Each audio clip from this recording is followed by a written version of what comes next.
The meeting room at the Grandview Hotel got so quiet you could hear the air conditioner humming up in the ceiling. Marina, in her plain front desk uniform, walked in through the glass door without knocking, crossed the long table full of people in suits, and stopped right in front of Marshall, the manager. Without a word, she opened her worn leather folder and set a yellowed piece of paper down in the middle of the table. The manager's mocking laugh, the one still echoing down the hallway a minute before, died in his throat. One of the men in suits picked up the paper, read it, took off his glasses, and looked at the woman from the front desk like he was seeing a ghost. He said it low, almost with no voice at all. "This here is a power of attorney, signed by the owner of the whole group, and the name on it is hers. Before I show you how that meeting ended, do me one quick favor and tap that like button. Now come with me, because to understand what Marina kept hidden in that old folder, we need to go back about 3 weeks, to a rainy Monday morning, the day Marshall crossed every line for the first time, right there in front of everyone at the front desk.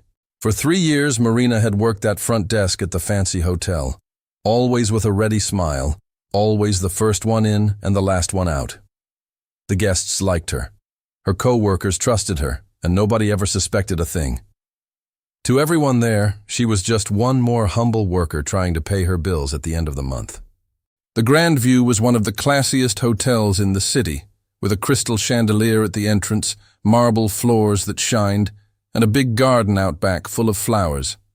Rich folks came and went all day long, dragging expensive suitcases, ordering champagne, complaining about everything. Behind all that shine, the ones really holding things together were the simple workers, underpaid and worn out. The hotel manager was named Marshall, a man of about 50, in a sharp suit, with a deep voice, who treated the guests like kings and the workers like a doormat. He loved acting important, barking orders, putting down anyone below him. What nobody in that hotel knew was that the quiet woman at the front desk was holding a secret that could turn all their lives upside down. Every day, long before the sun came up, Marina was already there, tidying the desk, checking the reservations, leaving fresh coffee for the morning shift. She knew every corner of that hotel, knew the name of every housekeeper, every young man in the kitchen, every security guard. She treated everyone with the same respect, from the doorman to the richest guest. Out of all her co-workers, there was one Marina loved like a sister. Lucy, a young housekeeper of about 24, 5 months pregnant with her first child. She worked double, going up and down stairs with a belly already heavy, and even worn out, she never lost her smile. Whenever she could, Marina would sneak her friend a little snack. That rainy morning, Lucy came to the front desk, looking kind of run down, and sat on a little stool to rest her swollen feet. She put a hand on her belly and said it soft. "Marina, I'm scared of losing this job. Mr. Marshall's got his eye on me, thinks a pregnant woman can't pull her weight." Marina held her hand and answered firm. "As long as I'm here, nobody's taking you out of here. Don't you worry." What Lucy had no idea about was the weight that promise carried. Marina wasn't at that front desk by accident, or for lack of a better option. She had chosen to be there, on purpose, learning the business from the bottom up, feeling in her own skin what the workers went through. She had a big reason for it, a reason she'd kept under lock and key for 3 years. In the metal locker in the changing room, the one with a padlock only she had the key to, Marina kept a leather folder already worn at the edges. Inside it, folded up careful, lived a piece of paper she had never shown to a single soul at the hotel. She looked at that folder every day before clocking in, took a deep breath, and locked it away again, like someone holding a bomb, waiting for the right time. Her co-workers loved Marina exactly because she never acted better than anybody. She shared her lunch, covered the shift for anyone who needed to leave early, taught the new hires with patience. When a rude guest was mean to somebody, she was the one who stepped in, gentle but steady, and sorted it out without lowering her head. That's why the whole desk respected that soft-spoken woman. But not everybody at that hotel liked seeing a worker who was loved and respected For someone who rules by shouting, people that others love for free are a threat. And Marshall, with no idea who he was messing with, had just decided he was going to break that woman once and for all in front of everybody. That same morning, a well-dressed couple showed up complaining that their reserved room wasn't ready on time. Marina explained politely that there'd been a delay with cleaning because of the rain, but that in 20 minutes it would all be set. That's when Marshall, who'd been listening from a distance, came marching across the lobby, his face already red with anger. The manager came and nudged Marina lightly out of the way, like she was a piece of furniture in his path. He put on a fake smile for the couple and said, all smooth, "Forgive this girl, folks. She's new at this, doesn't understand a thing about real hotel work." Marina felt her face go hot, but she didn't open her mouth, just pressed her hands together under the desk. As if that wasn't enough, Marshall turned to her in front of the couple and the other guests walking by and said it loud, for everyone to hear. "You're ignorant, Marina. You'll never leave that desk, because people like you were born to serve. Learn your place once and for all." Everybody there felt the size of the cruelty he'd just let loose in the lobby. The couple looked at each other, embarrassed, not sure where to look. An older lady passing by with her suitcase stopped and shook her head, thinking it was way too much. Over in the corner, two young men from the kitchen who saw it all lowered their eyes, angry, but with no nerve to stand up to the boss. The whole lobby sat in that heavy silence of people who saw something wrong and couldn't do a thing. Marina took a deep breath, swallowed it all down, and stayed on her feet with her head held high. Inside, she was burning with an anger she knew well. But on the outside, she just answered, calm. "All right, Mr. Marshall. I'll go take care of the couple's room now." And she went, without giving him the pleasure of seeing a single tear fall. Marshall stood there a while longer, thinking he owned the world, fixing his tie and smiling at the guests like he'd done the right thing. He loved that. Loved seeing the workers shrink down. Loved feeling big by making other people small. Before he left, he even threw out, "See that? That's how you keep order in a place like this." What the manager didn't get was that Marina's calm wasn't fear, and it wasn't weakness. It was patience.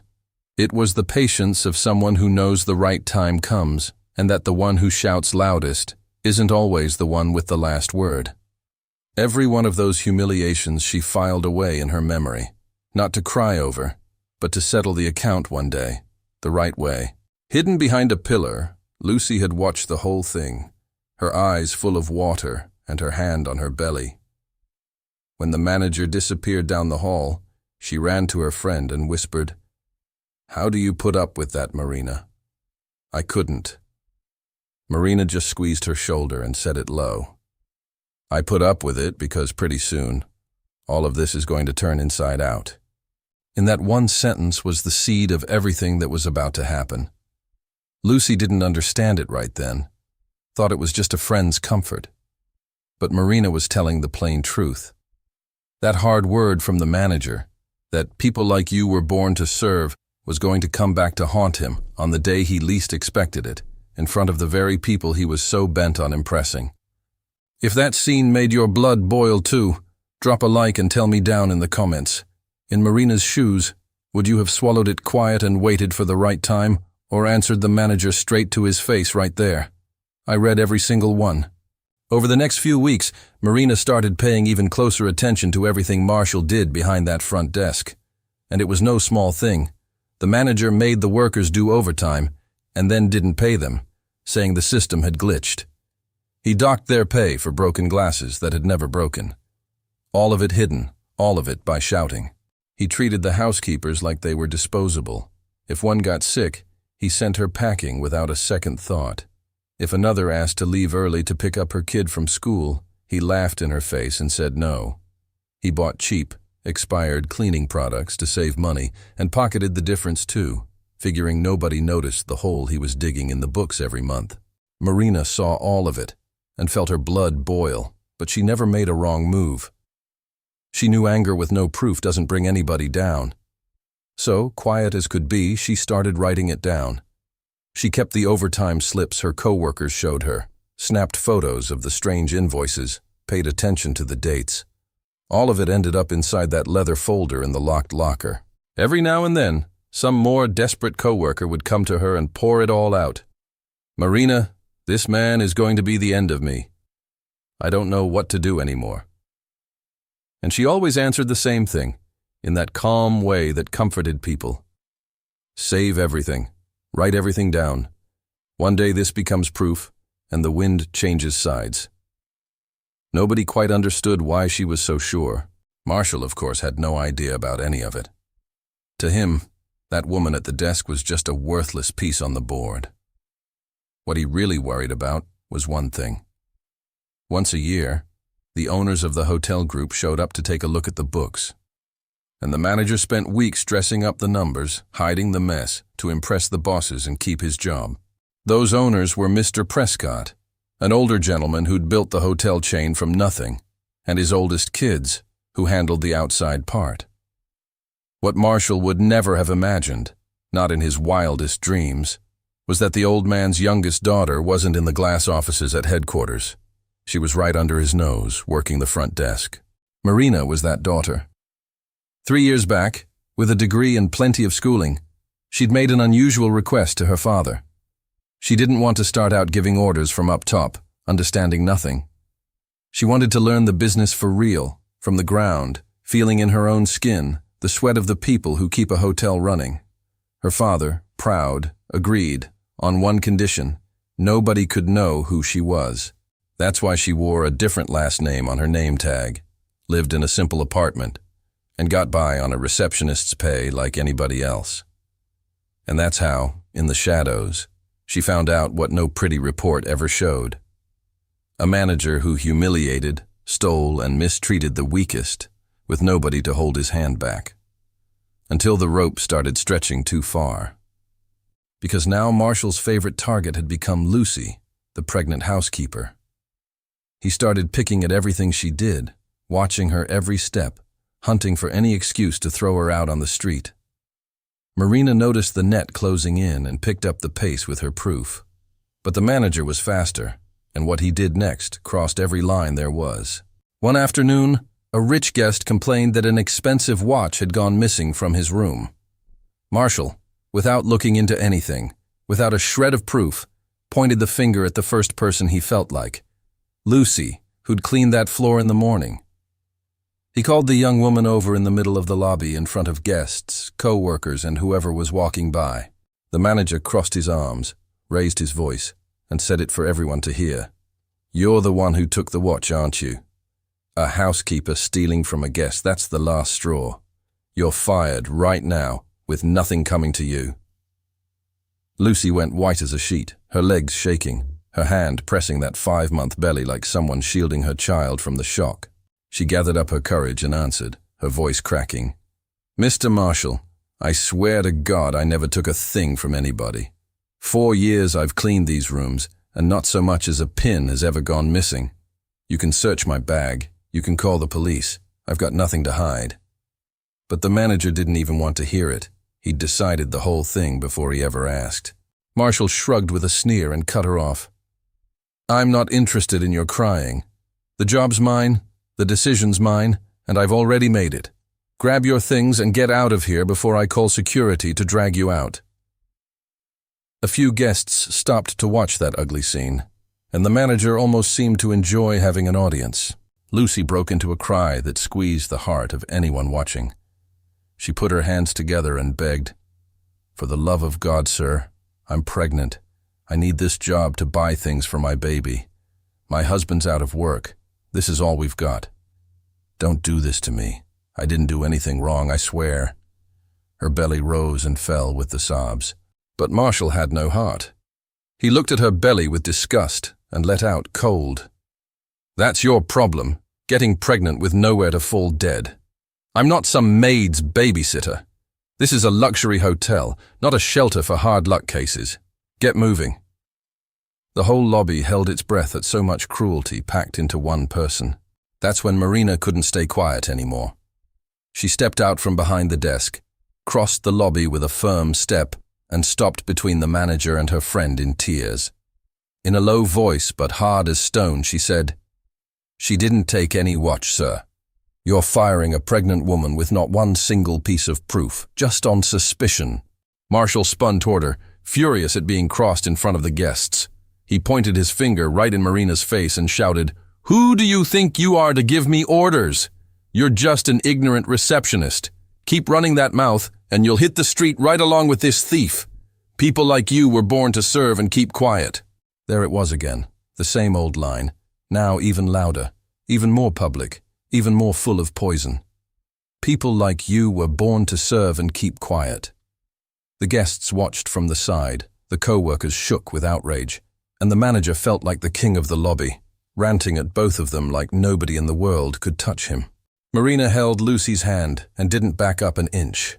She looked the manager in the eye for 1 second, without shouting, without crying, just with that calm look that was almost scary. It was so steady.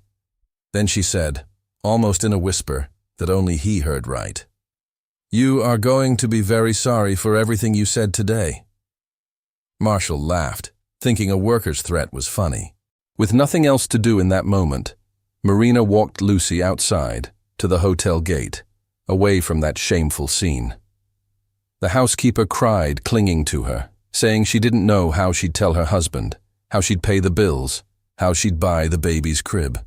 Marina wiped her friend's face and promised, looking her dead in the eyes, "Trust me, this is not going to stay like this."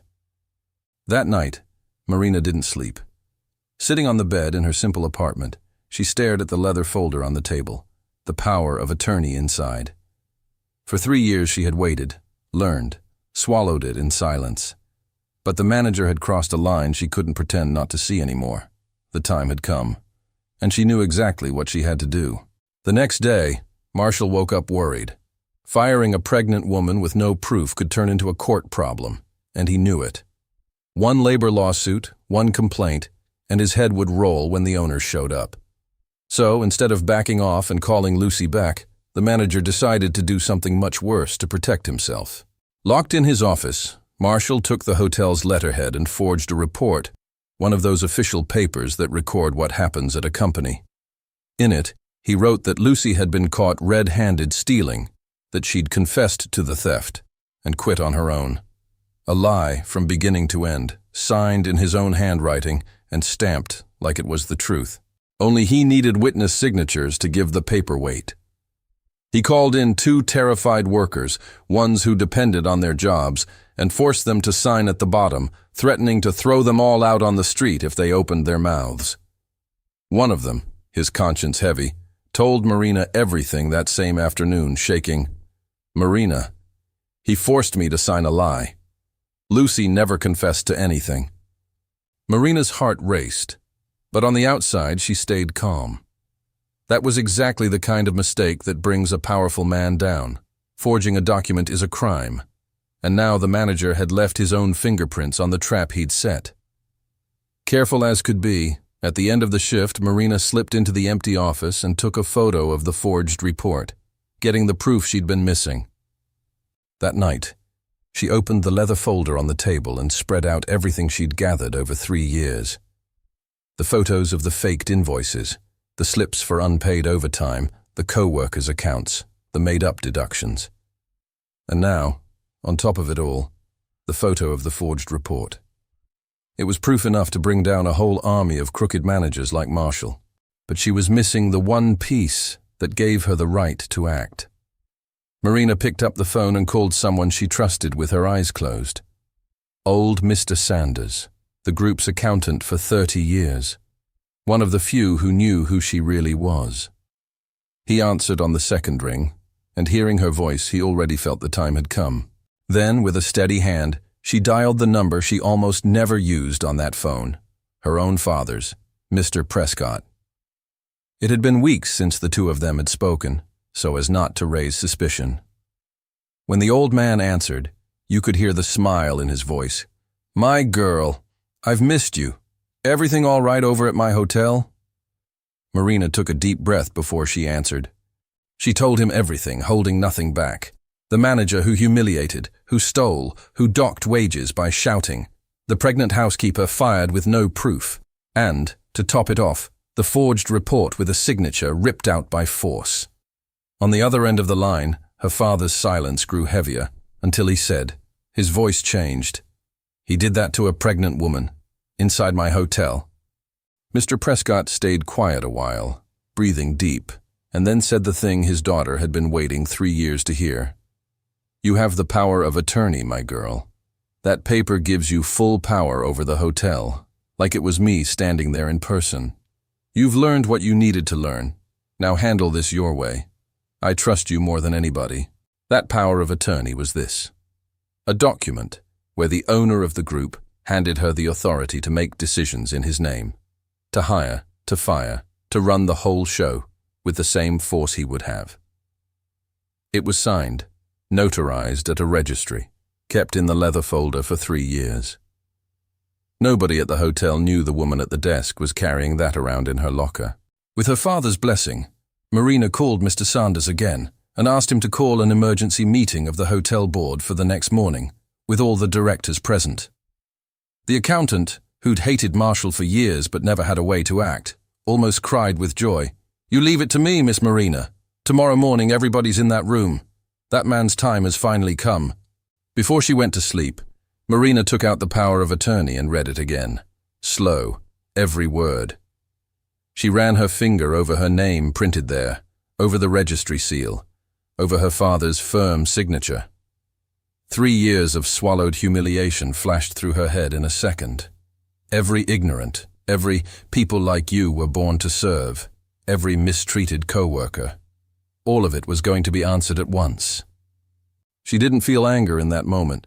She felt a strange calm, almost like peace. She wasn't going to shout, wasn't going to bang on the table, wasn't going to lower herself to the manager's level. She was going to do it all the right way, with proof in hand and the law on her side, so nobody could ever call it unfair. Marshall would fall, but he'd fall by his own hands.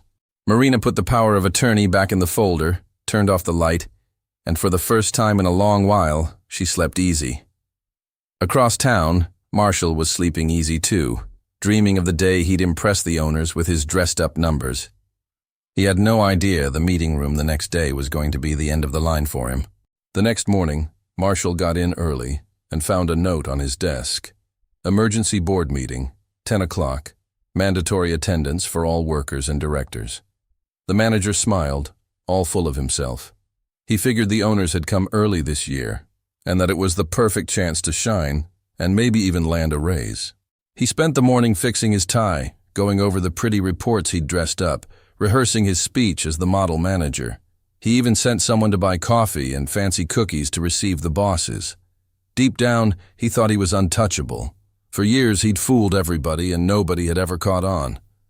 Why would today be any different? He had no idea. On his way to the room, Marshall passed by the front desk and saw Marina straightening papers, serious.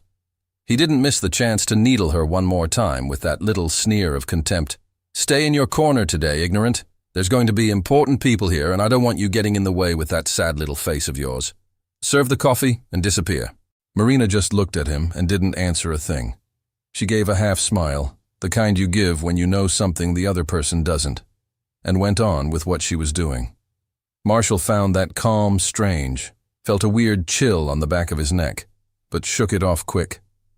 Dumb people, he thought, and headed for the meeting room, all pompous. Meanwhile, the workers were showing up to the room little by little, not really understanding what was going on. The housekeepers whispered, the kitchen guys traded looks, the front desk folks asked each other if they knew anything.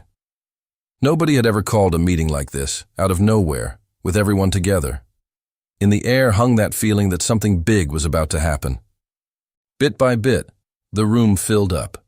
Mr. Sanders, the old accountant, arrived with a case in his hand and sat at the end of the long table, serious like never before. 2 directors from the group, warned the night before, took the main chairs.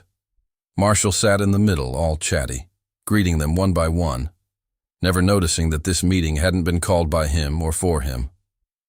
At 10 on the dot, the room was packed, workers leaning against the wall, directors seated, the manager smiling. Only one person was missing, and Marshall didn't even notice she wasn't there.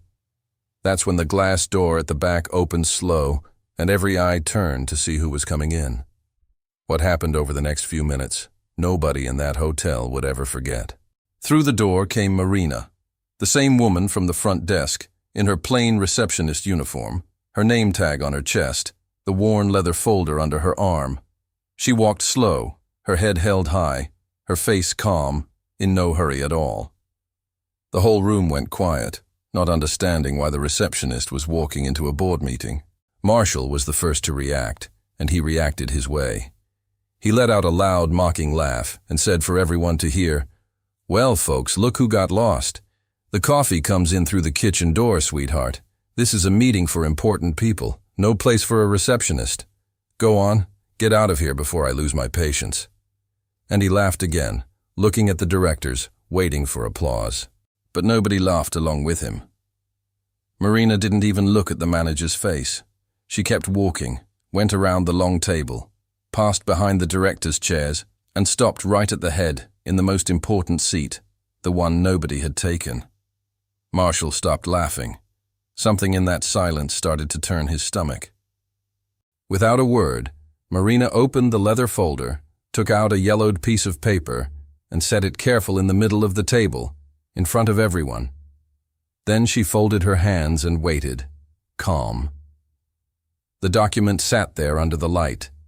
It was Mr. Sanders who reached out first and picked up the paper with shaking hands. The old accountant fixed his glasses, read the first lines, and felt a knot in his throat. He passed the paper to the director beside him, who read it, opened his eyes wide, and passed it to the next one. One by one, the men in suits read that document and looked at the woman from the front desk like they were seeing someone else. The whole room held its breath, feeling something huge was about to burst. It was the oldest director who broke the silence. He stood up, still with the paper in his hand, looked at Marina with respect, and said, his voice unsteady, "Ladies and gentlemen, this here is a power of attorney signed and notarized by Mr. Prescott, the owner of this group. It gives full power over all our hotels to one person, and that person is Marina, Mr. Prescott's youngest daughter." When he said the word daughter, it was like thunder had struck the middle of the room. The workers stared at each other open-mouthed. The housekeepers put their hands over their mouths. A glass of water almost fell off the table. Every eye ran to Marshall, who'd gone white as paper. His tie, so neatly fixed that morning, suddenly seemed to squeeze his neck. He opened his mouth, but no sound came out. The manager tried to grab onto the only thing he knew how to do, deny and shout. He let out a nervous little laugh and stammered, This is a joke, right? That's the receptionist from the front desk. I've known her for 3 years. It's got to be some scam, some fake paper. She must have stolen it." But his voice was shaking, and not a soul there believed a word. Mr. Sanders stood up slow, looked at the manager over his glasses, and said, firm as a rock, "A fake paper, Mr. Marshall? I watched this power of attorney get signed at the registry myself 3 years ago. Miss Marina is the boss's daughter. She's been at the hotel from the start, learning the business, seeing everything you did. Absolutely everything. Only then did Marina speak for the first time. She didn't shout, she didn't bang on the table. She spoke low and calm, but it filled the whole room. "Good morning. Yes, I'm the woman from the front desk, and I'm also the owner." She let the words hang in the air for a second, looking deep into the manager's eyes, and finished. "And now the two of us are going to talk about everything you've done." She opened the leather folder again and started taking out, one by one, the papers she'd gathered over 3 years of silence. She laid each one on the table, no rush, explaining in a calm voice what it was. "This here is the overtime slips you made people work and never paid, signed by the workers with dates, dozens of them over years." Then she picked up another stack of papers and went on, in the same steady tone, "These are the deductions you made up from the staff's pay. A broken glass that never broke, a missing plate that never went missing.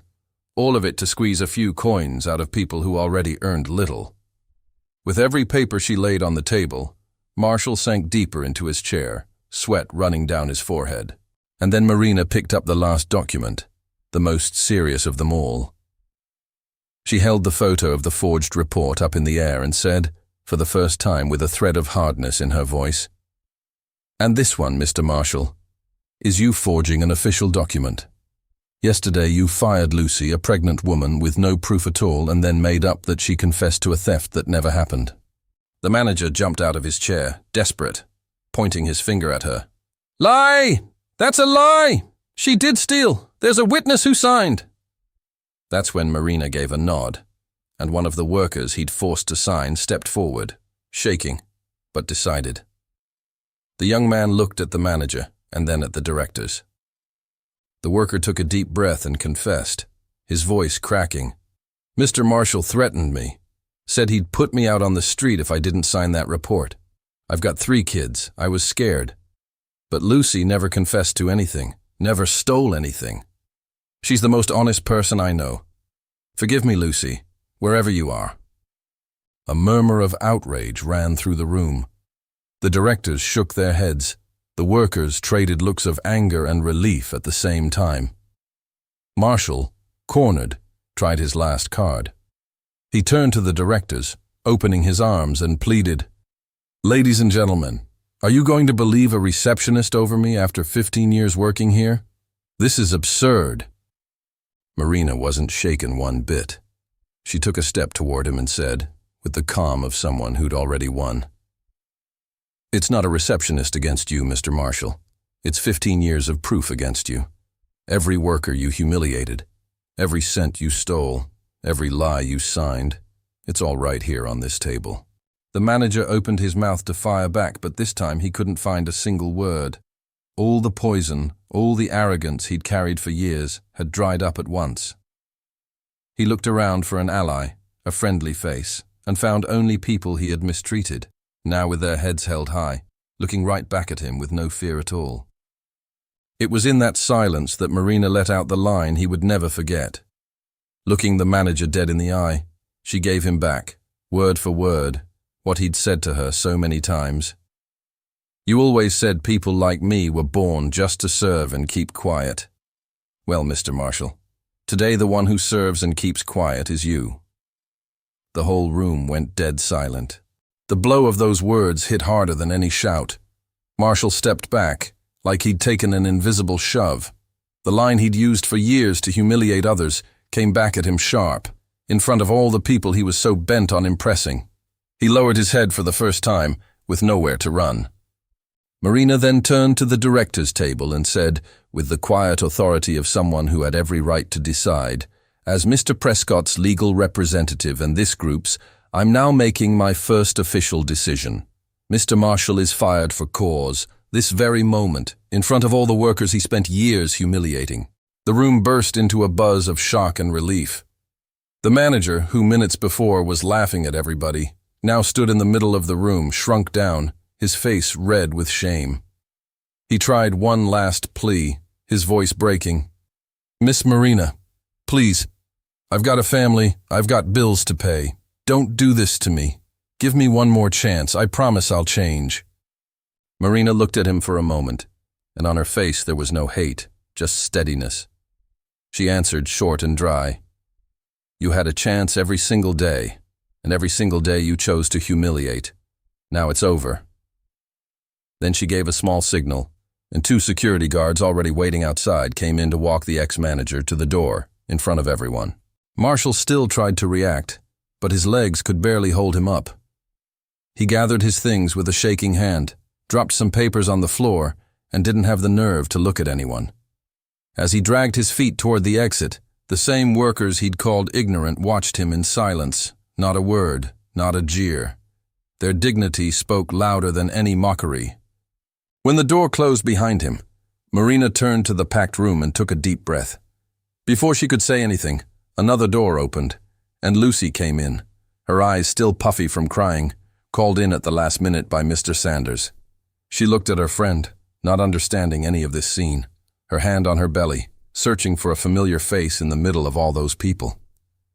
Marina went to her, took the housekeeper's 2 hands, and said, loud enough for everyone to hear, "Lucy, you're rehired this very moment, with all your rights, with your back pay paid down to the last cent, and never again, As long as I'm here, is anyone going to treat you or anybody in this house the way that man did?" Lucy broke into tears, but this time out of joy. That's when something beautiful happened. One of the young men from the kitchen started to clap, quiet. Then another joined in, and another, and in seconds the whole room was on its feet applauding, workers with their eyes full of water, clapping for the woman from the front desk who had given them back the dignity one man had tried to steal for so many years. Marina just smiled, moved. In the middle of the applause, Mr. Sanders came up to Marina, put his hand on her shoulder and said, his eyes wet, "Your father is going to be so proud, my girl. He built a hotel out of brick, but you're the one who taught everybody here what he's made of on the inside." Marina hugged the old accountant, and for a moment, all the pain of those 3 years turned into peace. What happened to Marshall after that day? The forged report turned into a court case, and he answered for document forgery and for everything he'd stolen from the workers over the years. He lost the little he'd saved up. His name was dragged through the mud all over the city, and no other hotel wanted to hire a manager with a record like that. He fell by his own hands, exactly like Marina had said. The money he'd skimmed off was given back to the workers, cent by cent. Every hour of unpaid overtime, every made-up deduction, all of it went back into the pockets of the people who'd been robbed. Many of those workers, who'd lived squeezed tight because of one man's greed, finally got to breathe and catch up on their bills, and the hotel became a different place. Lucy had her baby a few months later, a chubby, healthy little boy, and there was no question who the godmother would be. Marina held that child in her arms on the christening day, with her eyes full of water, remembering the promise she'd made at the hotel gate, that this would not stay like that. And it didn't. The housekeeper never went without again, and the two of them stayed friends for life. The Grandview Hotel changed from the inside out. Marina took over the running of it for good, but she never forgot where she'd seen the hotel work from. The ground, the front desk, standing beside the people who sweat through their shirts. She set fair rules, wages on time, real respect. She started calling every worker by name and listening to every complaint. And the hotel, already fancy on the outside, finally became a good place on the inside. Mr. Prescott came to see the results of his daughter's work and couldn't hold back his pride. Walking the halls, seeing the workers happy, he hugged Marina in the middle of the lobby and said it low. "You understood what I could never teach with words, that a real hotel isn't measured by the chandelier, it's measured by the people who work in it." And the two of them laughed, hand in hand, at the same desk where it had all started. The woman who'd spent 3 years being called ignorant showed everybody that greatness has nothing to do with a title, or a suit, or how loud a person shouts. It has to do with the way we treat the people who can't do a thing for us. Marshall had power and used it to humiliate. Marina had far more power and used it to lift up the ones who'd been knocked down. And that's how the front desk of the Grandview Hotel, that same place where a humble woman swallowed so much humiliation in silence, became the sign that justice can take its time. But it comes. It comes for the one who waited with patience, kept the truth, and never lost their dignity. Because in the end, whoever plants cruelty reaps their own fall, and whoever plants respect reaps a whole house full of raised hands. Lucy still says, to this day, that she learned from Marina the most important lesson of her life, that you never know who the simple person standing next to you really is, and that's why you should treat everybody with the same respect, from the doorman to the owner. Because kindness, sooner or later, always finds a way to come back. Now let me ask you something down here below. Do you think life always makes the ones who are cruel to the weak pay the price? Or are there people who manage to go their whole lives without ever paying? Tell me down in the comments what you think, and if you've ever seen a turnaround like this up close, a humble person who proved their worth, share your story. I read every single one. And if this story touched your heart, go ahead and hit that like button to give the channel a boost. Then subscribe and turn on the notification bell so you never miss any of the next stories of triumph we bring here every week.